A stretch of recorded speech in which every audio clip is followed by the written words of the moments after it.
ఈనాటి ఒడ్డెర ఆత్మీయ సమావేశానికి ముఖ్య అతిథిగా ఇచ్చేసినటువంటి గుంటూరు పార్లమెంట్ అభ్యర్థి యువకుడు యువ నాయకుడు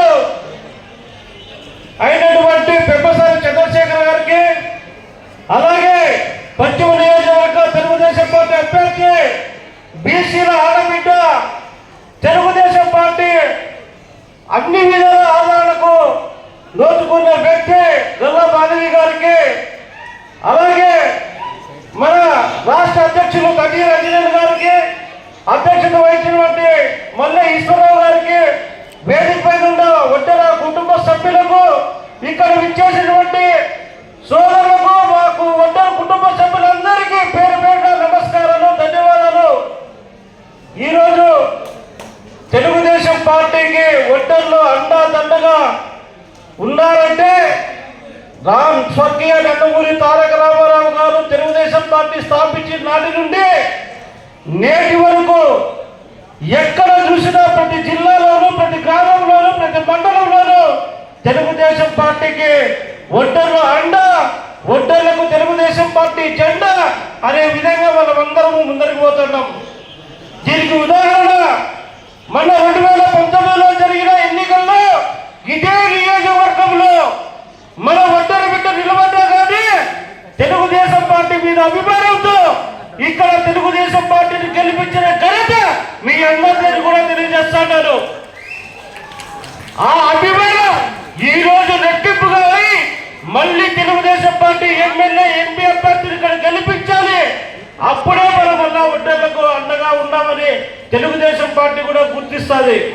ఎందుకంటే మన తెలుగుదేశం పార్టీ బీసీ డిక్లరేషన్ లో నారా చంద్రబాబు నాయుడు గారు, పవన్ కళ్యాణ్ గారు ఒడ్డెర్ల కోసం బీసీ డిక్లరేషన్ చేస్తే దాంట్లో ఏదైనా కులానికి మొట్టమొదట ఫలితం దక్కుతుందంటే అది ఒడ్డెర కులానికి మాత్రమే చెప్తాను మనం.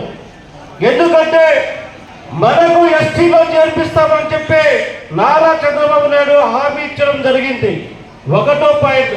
రెండో పాయింట్, ఒడ్డెర్లంతా కాయ కష్టం చేసుకొని 40-45 సంవత్సరాలకే చెమ్మగిల్లిపోతారు, 50 సంవత్సరాలకు వాళ్ళకి పింఛన్ ఇస్తామని చెప్పడం జరిగింది.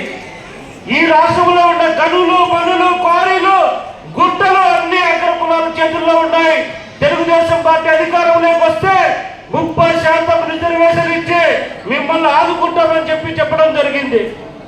అలాగే మనము క్వారీల్లో, ప్లాస్టింగ్లో ప్రమాదవశాత్తు చనిపోతే వాళ్లకు ఈ ప్రభుత్వంలో సిల్లి గవ్వ కూడా ఇవ్వడం లేదు.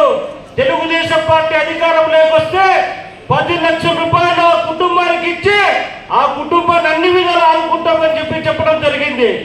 అలాగే మన ఒడ్డెర ఆరాధ్య దైవం అంటే ఒడ్డెర జయంతిని తెలుగుదేశం పార్టీ అధికారంలోకి వచ్చిన తర్వాత అధికారికంగా మనం నిర్వహిస్తాము అని చెప్పడం జరిగింది. ఇవే కాదు, రాష్ట్రంలో ఎక్కడ చూసినా స్థానికంగా రాజకీయ అవకాశాలు కల్పిస్తామని చెప్పారు. కానీ మనమందరూ రాష్ట్రంలో ఒక ఎమ్మెల్యేలో ఎంపీ ఇస్తేనే అడిగాము, కానీ ఈ పొత్తుల్లో భాగంగా మీకు ఇవ్వలేకపోతున్నాం.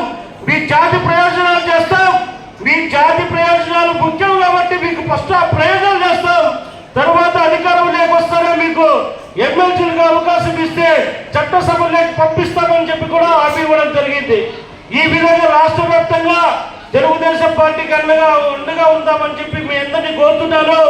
అలాగే ఈ మధ్య వైసీపీ ప్రభుత్వంలో నాయకులంతా మాకు నాయకులుగా ఇచ్చినారు అని ఇప్పుడు ఓటు అడగడానికి వచ్చారు. గత 5 సంవత్సరాలుగా ఈ రాష్ట్రంలో ఎక్కడ ప్రతి నియోజకవర్గంలో దాడులు, దౌర్జన్యాలు, కబ్జాలు, ఇళ్ల పైన దాడులు జరిగినాయి. ఏ ఒక్క వైసీపీ నాయకుడైనా వచ్చి పరామర్శించారా అని చెప్పి నేను అడుగుతున్నాను.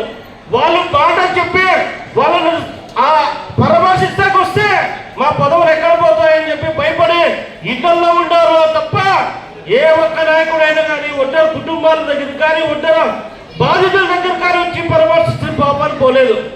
ఎగ్జాంపుల్, లాస్ట్కు ఈ ఒడ్డెర కార్పొరేషన్ చైర్మన్ పై దాడి జరిగితే కూడా కనీసం వాళ్ళ దాడిని కూడా వాళ్ళు తిప్పికొట్టలేని పరిస్థితుల్లో ఆ చైర్మన్, ఆ నాయకులు ఉన్నారని చెప్పి కూడా తెలియజేస్తాను. ఇలాంటి పరిస్థితుల్లో తెలుగుదేశం పార్టీ ఒడ్డెర్లకు అండగా తండగా ఉంటుంది. మీరందరూ తెలుగుదేశం పార్టీని ఇక్కడ ఉన్నటువంటి గల్ల మాధవి గారిని, చంద్రశేఖర్ గారిని అత్యంత